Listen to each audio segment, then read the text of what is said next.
축하합니다. 왕이신 나의 성령님, 왕이신 나의 성령님, 내가 저를 높이고 영원히 죄 이름을 송축하리이다.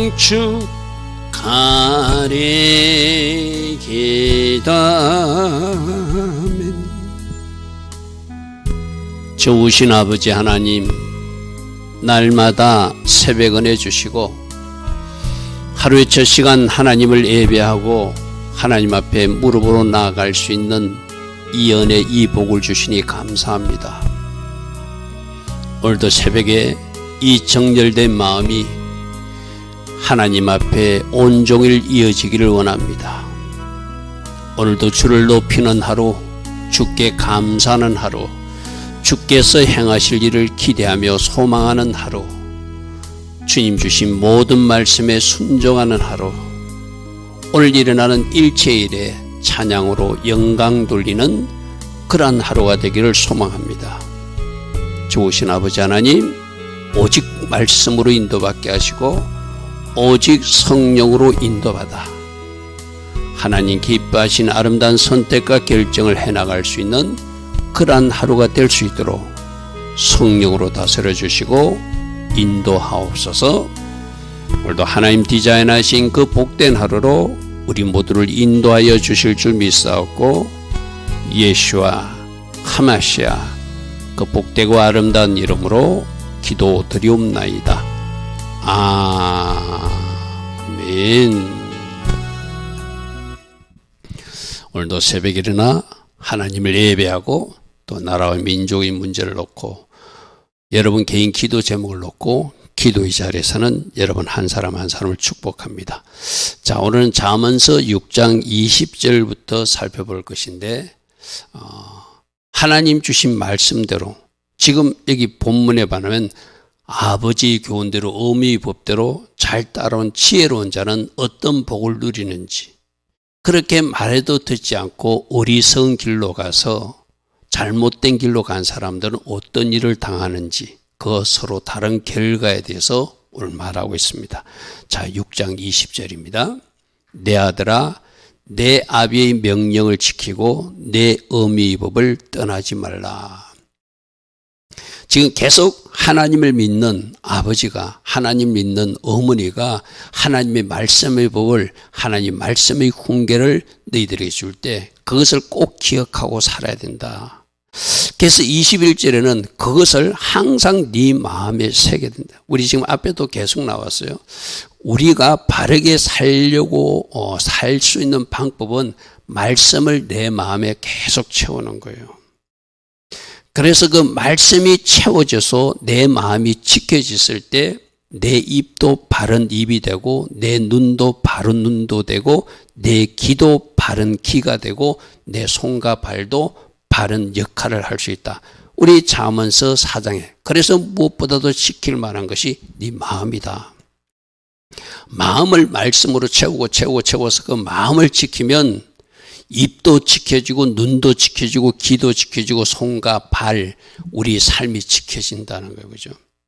그래서 하나님 말씀을 늘 마음판에 꼭 새기고 마음판에 새겨진 그 말씀을 늘 가지고 생활해야 된다. 그것을 네 목에 목걸이처럼 메고 살아라, 이렇게 말해요.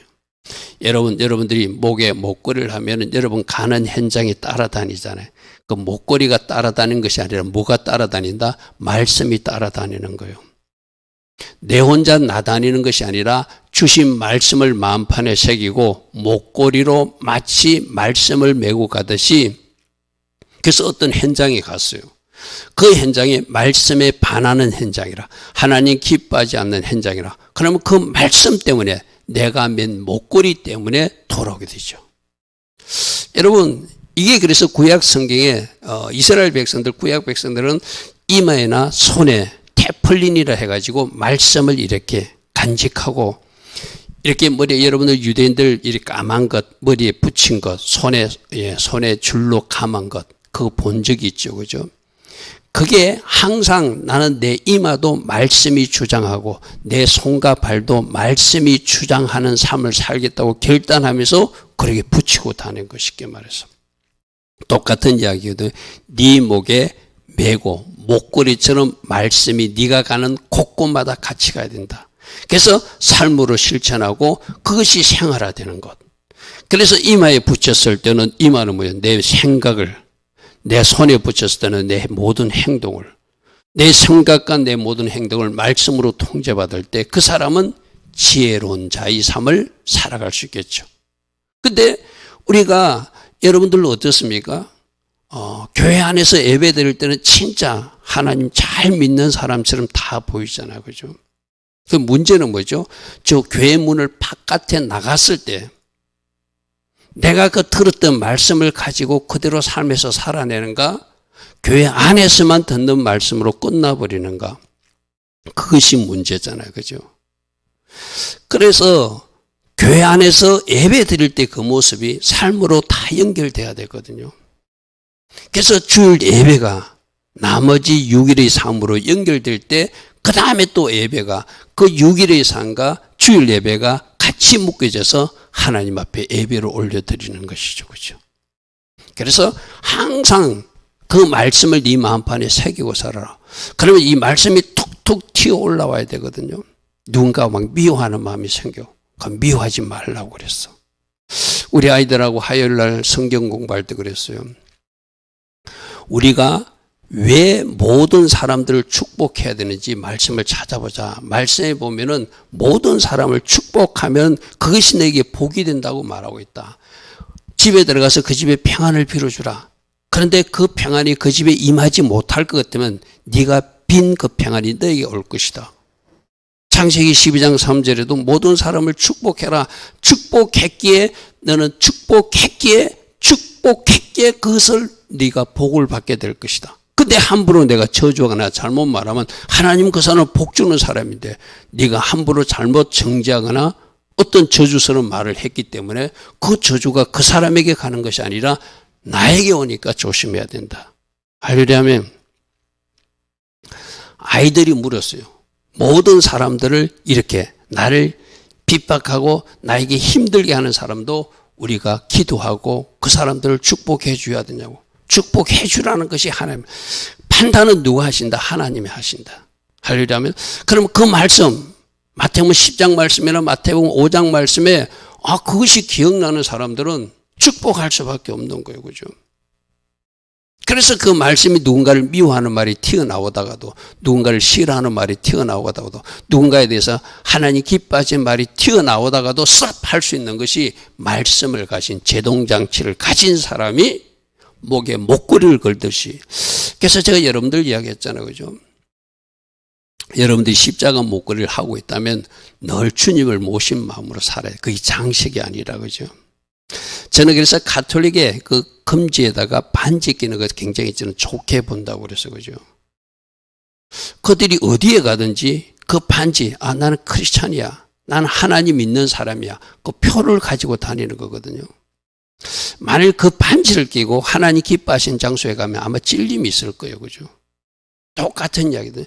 그들이 손가락에 반지를 끼면서 나는 하나님 믿는 자녀니까 이런 장소에 올 수 없어. 나는 하나님 믿는 사람이니까 나는 이런 말을 해서도 안 돼 하고 적시적으로 그 반지를 보고 깨닫는 은혜가 있겠죠. 그죠?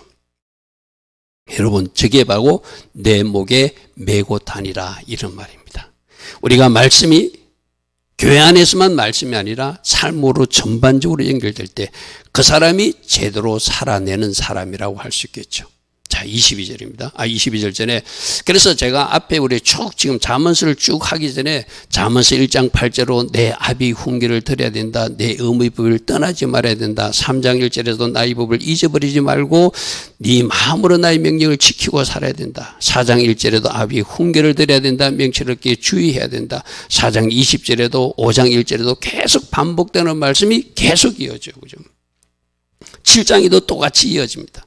7장에 네 손가락에 매라는 말씀이 연결되거든요.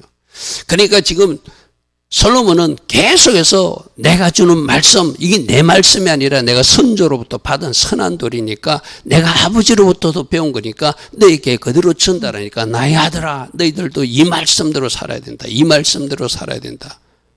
오늘 우리에게 들려준 주의 음성이죠. 그죠? 여러분들도 하나님 주신 말씀을 이미 기핑하고 있는 사람이라면 마음판에 잘 새기고 그것이 나의 삶 전체에 그대로 실천될 수 있도록 우리가 뭔가 행하는 것. 그래서 말씀을 아는 것이 중요한 것이 아니라 말씀은 살아내는 것이다. 할렐루야 아멘.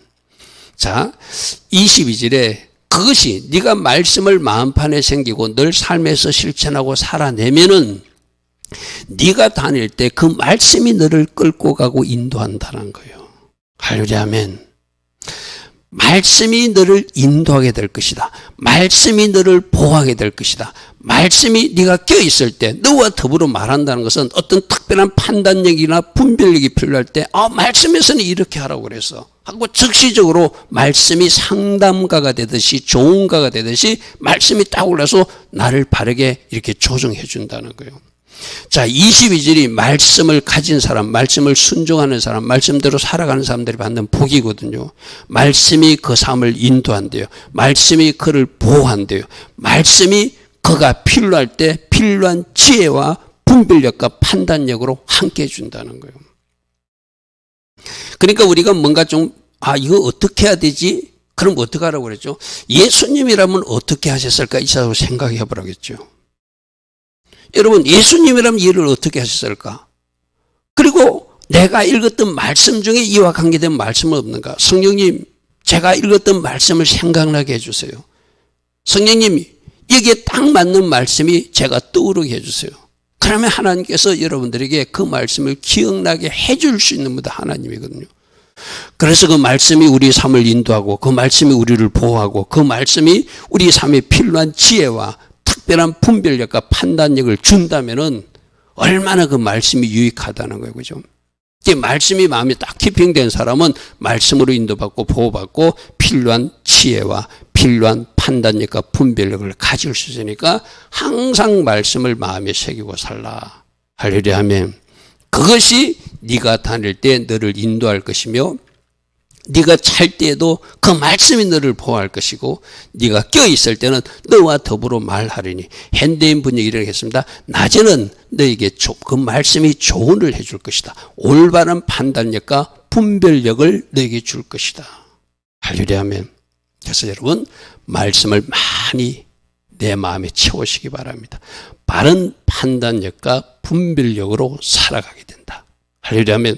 그래서 지금 내가 이 대통령 선거를 치른 이 대한민국에도 적어도 말씀을 가진 사람들은 올바른 분별력을 가질 수 있다는 거예요.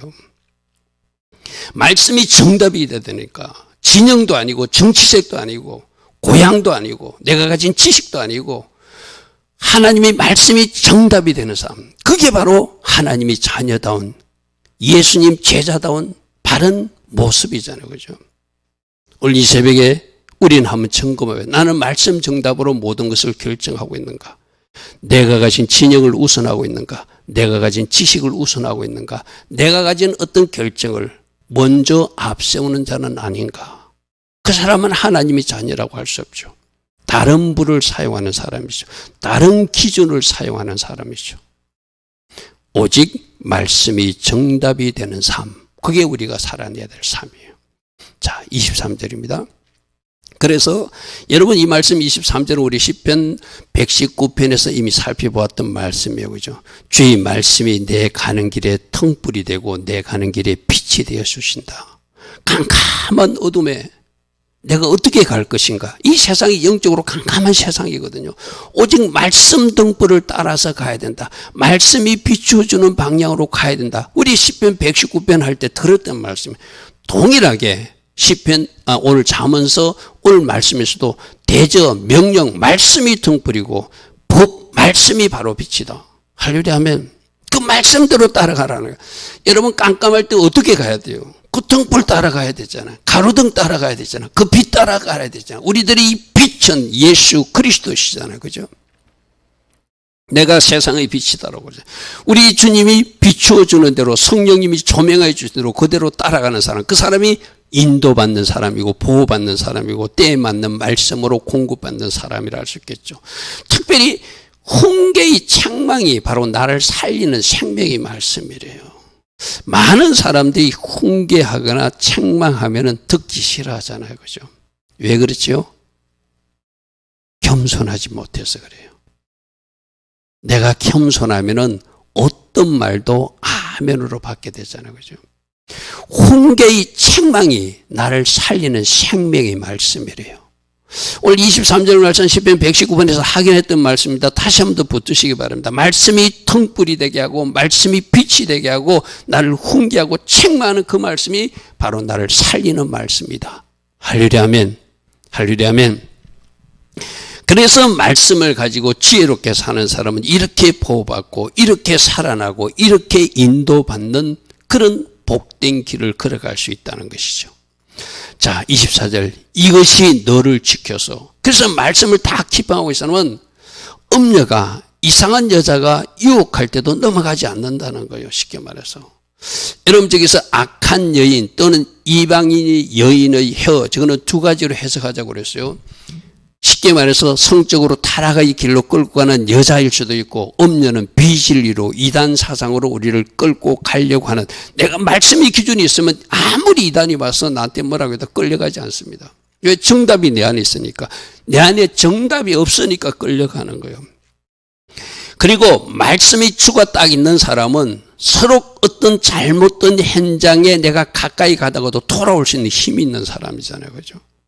그래서 이것이 너를 지켜서 음란한 여자의 유혹에 빠지지 않게 할 것이다. 저 음란한 여자는 두 가지로 뭐라고 했어요? 우리를 성적으로 타락시키고 잘못된 길로 인도하는 그 나쁜.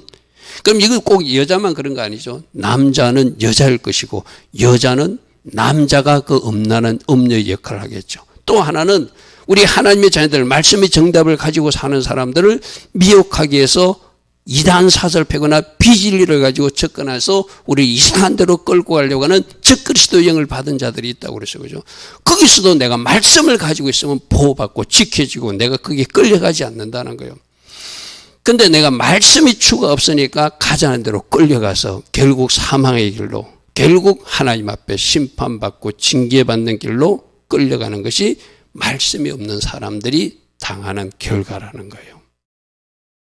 25절.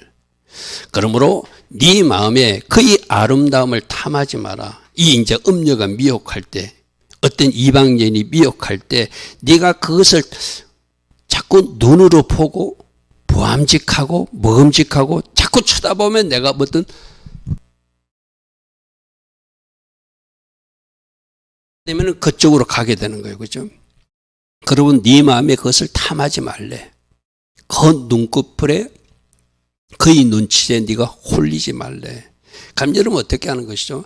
만일 저런 우리를 미혹하는 사람이 이단자가 접근하든지 저 나쁜 사람들이 접근할 때 내가 그쪽을 쳐다보지 않는 거예요. 그죠?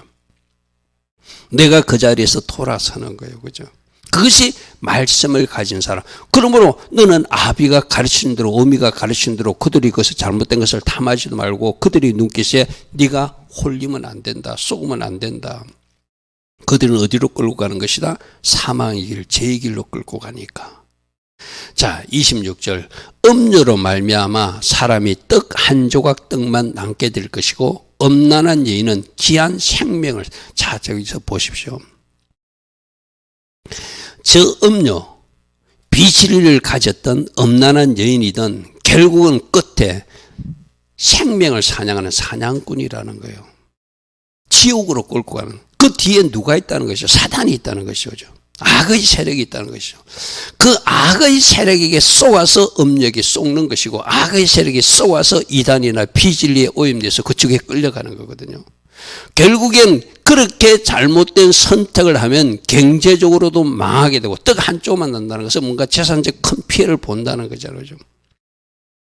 여러분 뭐 이단에 빠져가지고 막 자기 집 다 바치고 뭐 그런 사람들 우리 일반적으로 듣고 있는 이야기잖아요. 그죠? 여러분 잘못된 데 빠지게 되면 저렇게 떡 한 조각만 낳게 되고 결국 자기 생명까지도 사냥당하는 그런 일이 됐으니까 제발 어리석은 어떤 그 길로 가지 말고 하나님 말씀의 줄을 다 가지고 마음판에 새기고 그 말씀대로 살아내서 네 자신을 보호받고 말씀으로 인도받고 때에 받는 분별력과 판단력을 가지고 살아야 된다는 거죠. 엄난한 여자는 사람의 재산뿐 아니라 사람의 귀중한 생명을 도둑질하는, 우리 요한복음 8장 44절에 도둑질하는 것 누구라고 그랬죠? 사단이 하는 일이다. 욕심 부리는 것 누가 하는 것이다? 사단이 하는 것이다. 죽이는 것 누가 하는 것이다? 사단이 하는 것이다. 거짓말하는 자 누가 하는 것이다? 사단이 하는 것이다. 그러니까 결국 저 음녀는 사단의 앞잡이를 사람을 파괴시키고 사망의 길로 끌고 가려고 저렇게 하고 있으니까 말씀 정답을 가지고 막아내라는 것이죠. 피하라는 것이죠. 쳐다도 보지도 말라는 것이죠. 27절. 27절과 28절은 그 당연하다는 거예요. 음녀를 따라가고 보면 불을 품고야 어떻게 옷이 타지 않겠으며 수풀을 밟고 있어야 어찌 그 발이 되지 않겠는가. 화상을 입지 않겠는가 이 말이죠. 그죠? 그 당연한 일이라는 거예요. 그쪽으로 따라가면은 망한다는 거예요. 재산도 잃고 건강도 잃고 결국 사망의 길로 서울로 들어간다는 것. 그러니까 이단에도 빠지면 안 되고 비진리에도 빠지면 안 되고 저는 엄탕한 유혹자에게 넘어가서 사람 망치고 그 재산 잃고 또 지옥으로 끌려가는 어리석은 선택을 왜 하려고 하느냐. 지금이라도 돌아서라 이 말이죠. 그죠? 불을 품고야 그치 옷이 타지 않으며 숯불을 밟고야 어찌 화상을 입지 않겠는가. 발바닥을 데이지 않겠는가. 그건 당연한 결과라는 거예요. 즉 27절과 28절이 왜 일어나죠? 하나님 심판이죠. 하나님이 심판이죠.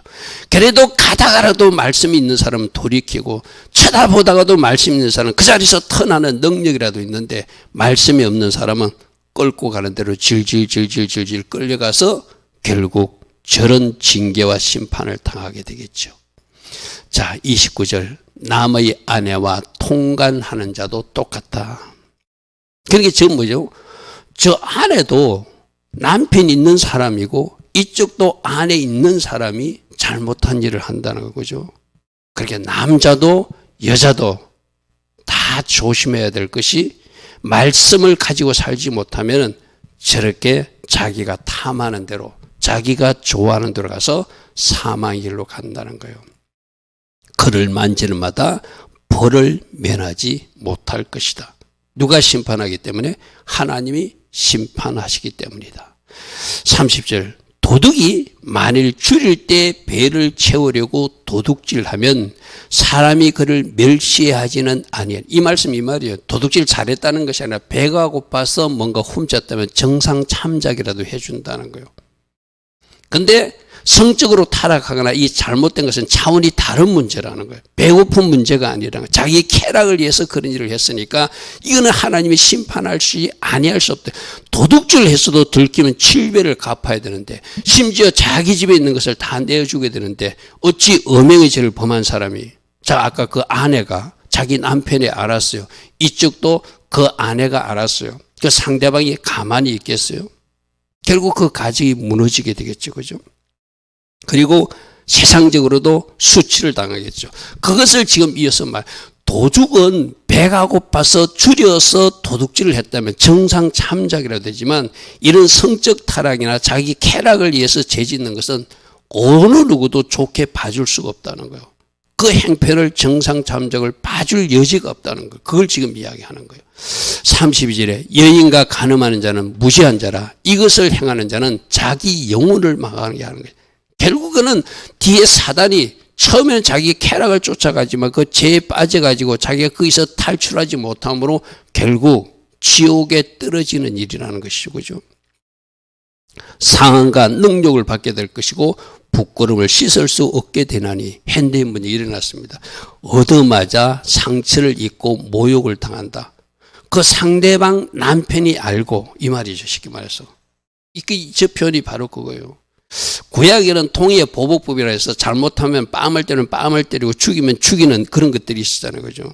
그 잘못했을 때 그의 상한 벌을 받게 돼서 그가 상처를 입고 모욕을 당해서 언제나 부끄러움을 씻을 수 없게 될 것이다. 세상적으로도 부끄러우고 수치로운 일이니까. 남편이 투기로 분나여 원수갚는 날에 용서치 아니하게 될 것이고 어떤 보상도 받지 아니하고 많은 선물을 줄지라도 듣지 않고 그가 그 자기 분노를 그 남자에게 자기 분노를 그 여자에게 부을 것이다. 그러므로 이런 일 꿈도 꾸지 마라. 이런 말씀이죠. 그죠? 그러니까 결과가 무엇인지를 말씀에서는 다 말해주고 있어요. 우리가 여러분 신명기 28장에 하나님 앞에 순종하고 살면 복이 임한다. 불순종하시면 어떤 저주가 임한다. 다 하나님이 미리 말씀해 주잖아요. 이런 것도 성경에서 미리 뭐 좀 이렇게 자세하게까지 다 말해줘요. 근데 알고도 듣고도 어리석은 자는 어리석은 길로 간다는 것이 문제죠. 여러분, 그래서 말씀을 채우십시오. 말씀을 채우고 성령을 채우고 말씀을 채우고 성령을 채우고. 제가 어떤 상담을 하다 보면 상담할 때 어떤 성도님들이 그렇게 말할 때가 있어요. 뭐 신학생들도 목사님 내가 하려고도 잘 안 될 때가 있습니다. 맞아요. 우리는 인간이라 그래요. 그렇게 약한 존재예요. 그래서 말씀을 채우면 말씀이신 예수님이 나를 다스려 주시고 성령을 채우면 성령님께서 나를 다스려 주셔서 내가 성령으로 말씀으로 승리하게 되는 거예요. 내 스스로는 이길 수 없는 존재가 우리들이거든. 그렇게 나약한 존재예요. 안 되니까 말씀을 채워야 되고 안 되니까 성령을 채워줘서 말씀과 성령으로 승리하라는 것이 우리 하나님이 우리에게 주시는 방법이라는 거예요. 오늘도 말씀을 채우시고 성령으로 채워져서 삶에서 승리하고 지혜로운 자의 길로 걸어가는 우리 모두 되기를 축복합니다. 좋으신 아버지 하나님, 성경에서는 어리석은 자의 결과는 무엇이고 말씀을 따라 산 지혜로운 사람의 결과는 무엇인지를 분명히 말하고 있습니다. 말씀을 따라 살아서 말씀이 우리를 인도하고 말씀이 우리를 보호하고 말씀이 우리에게 꼭 필요한 그 판단력과 분별력을 주고 말씀 때문에 악한 것들에 속지 않는 승리자의 삶 꼭 살아가는 우리 모두 되게 하옵소서. 지금은 우리 주 예수 그리스도의 크신 은혜와 하나님 아버지의 영원하신 그 사랑과 성령 하나님 오늘도 우리 안에서 내주하시며 성령으로 조명하여 주시고 말씀으로 인도하여 주시는 그 축복과 그 은혜가 오늘도 새벽에 일어나 오직 말씀을 마음판에 새기고 말씀대로 살아내기로 결단하는 주의 자녀들 머리 위에 오늘도 깨어서 기도하는 이 땅의 모든 교회와 성도님들 위에 이 땅 대한민국 위에 지금부터 영원토록 영원히 함께하여 주시기를 간절히 축원하옵나이다. 아멘. 주님 감사합니다. 오늘도 말씀과 동행하는 삶, 말씀으로 인도받는 삶, 말씀으로 통제받고 간섭받는 우리 모두 되기를 원합니다. 말씀이 멈추라는 그 장소에 멈추게 하시고 말씀이 행하라 가라 하는 그 장소까지 갈 수 있는 우리 모두 될 수 있도록 이 한 시간 성령님 다시 한번 우리를 새롭게 해주시고 오직 성령과 말씀으로 인도받는 그러한 우리 모두 되게 하옵소서. 주님 감사합니다. 주님 감사합니다. 주님 감사합니다.